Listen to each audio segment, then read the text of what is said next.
unexpected. His Excellency, the Vice President, had gone on a trip to Brazil, and he had inquired from them, how did you guys manage this? And they gave him an idea, which he came home and distilled with brilliant people, bringing best hands together to create it. And he then remembered of the existence of a super cup called Nuru Ribadu, and insisted that he come. In actual fact, he had to find a way to get the money from Nasser BPE to start the organization first before he could meet Bejantri. How did we get their forgiveness?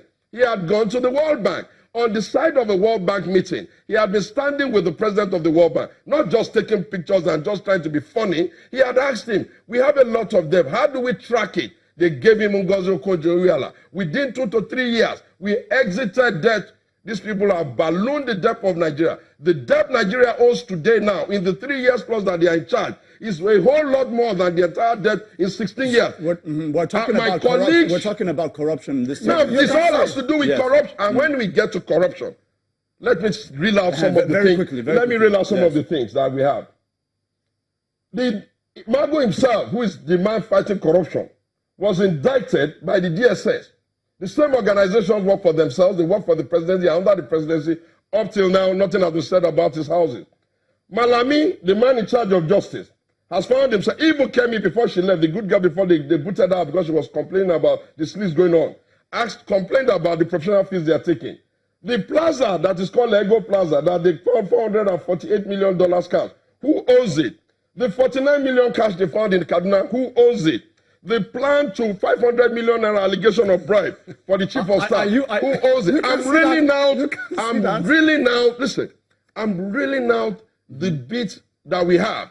You cannot be able to give them the specific they demand until they carry themselves out of the place and some other persons audits them. It is the way governments are run. They are going to be busy now. They're going to be busy now. Look at the one we have about that bazaar. Mr. Soumi, you have said quite a lot. Yes. And in a very short time. Yes, please. I'm not the one that is responsible for very I am citing congressional reports. I am citing congressional reports in the US. Moment, please. And I have answered you on the congressional report. No, there is no evidence to that. Why can't you go to the US? You should go now. They are going to excuse me, gentlemen.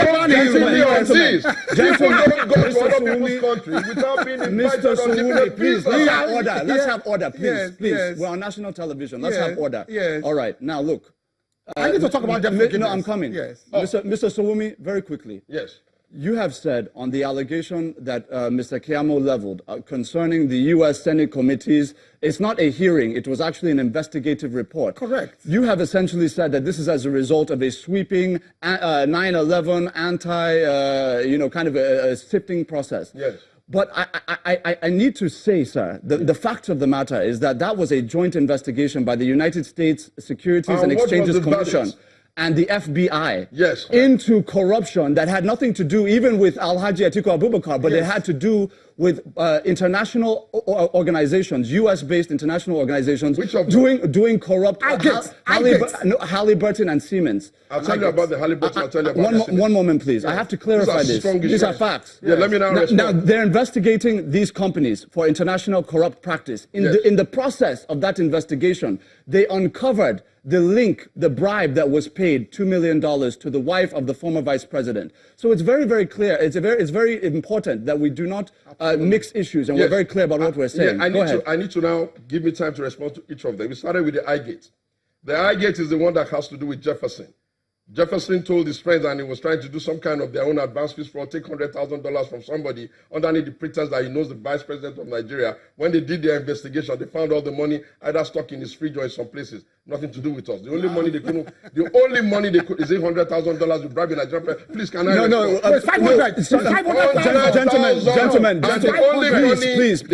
One moment, please. You will land, please. 1 moment. Okay. The issue of I-Gate, because it has not been explained, we're just throwing allegations. Yes. What the FBI wiretap heard U.S. Representative William Jefferson say that he needs $500,000 from a businessman to pay Vice President Atiku Abubakar. And when the investigation was completed, did you find any trace or evidence? Did you not read the report that said that when they found the evidence, they found out that all of the money was with Jefferson and the remaining was found in his fridge? No. Yes, Atiku Abubakar was not paid money. That's number one. On the Siemens one. But he was paid for Siemens. No, the wife was paid. No, hold on a minute.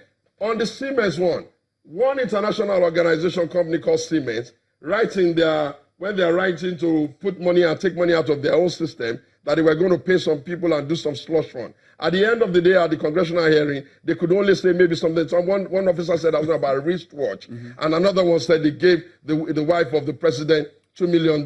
Look, the fact of the matter is that at the point of that congressional hearing, did the wife of Atiku Abubakar say that she collected $2 million on behalf of it entered her account? Did he say he collected it on behalf of her husband? She said she does not. It is in the same way. It is in the same way the wife of the present president, Aisha Buhari, is locking up her ADC for allegations of lost money. This is the way it's going now. Yes, that's the way it's going. Because you're trying to make it seem that there are some clean angels in your camp, and you're trying to shame everybody. Mr. Keyamo, go ahead and respond quickly before we close. Let me talk about debt forgiveness. Good. Let Nigerians not go away with the impression that there was some kind of wizardry in. You can see that he's just interrupting.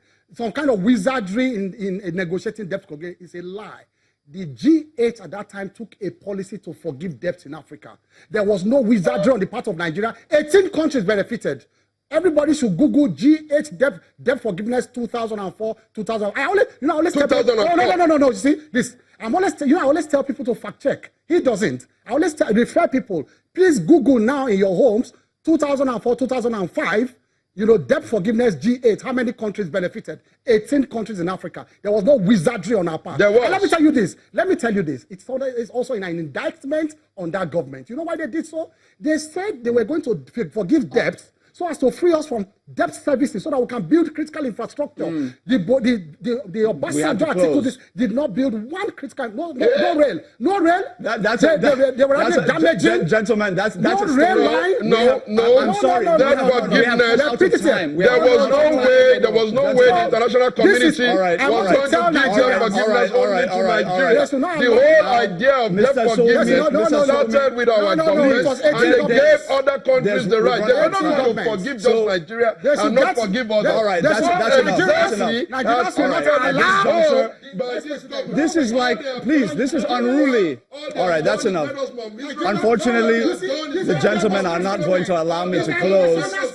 So very quickly, I have been speaking with Mr. Segun Soumi and Mr. Festus Keyamo. At this juncture, we close. Please stay with us.